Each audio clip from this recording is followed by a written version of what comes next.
నువ్వు చరిత్ర ప్రకారం అడుగుతావో, సైంటిఫిక్ గా అడుగుతావో, జాగ్రఫికల్ గా అడుగుతావో, ఎలా అడుగుతావో అడుగు.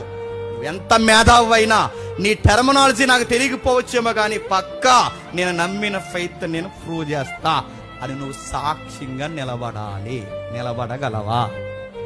నువ్వు నిలబడాలి. నువ్వు చదివినా అందుకే చదవాలి, నువ్వు ఉద్యోగం చేసినా అందుకే చేయాలి, నువ్వు సంసారం చేసినా అందుకే చేయాలి. నువ్వు ఏమి చేసినా నీ ఇరుగు పొరుగు సమాజానికే చెప్పండి, నీ ప్రభువుని ప్రూవ్ చేయడానికి, ఎవడని చూపించడానికి నువ్వే ఒక కదిలే సాక్ష్యం అవ్వాలి. ఉండగలవా?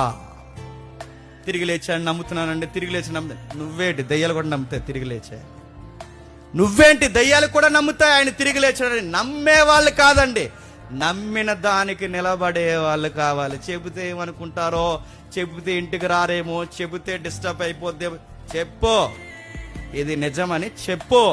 రాజులు ఎదుటి నిలబడినా చెప్పు, ముఖ్యమంత్రి ఎదుటి నిలబడినా చెప్పు, వాడు నీకెంత క్లోజ్ ఫ్రెండ్ అయినా చెప్పు, రే ఇది నా ఫెయిత్ రా, దీనికి రుజువులు ఉన్నాయిరా, దీన్ని నువ్వు ఎద్దేవా చెయ్యొద్దురా అని చెప్పు. అలా చెప్పాలి. రిజరెక్షన్ గుర్తుపెట్టు.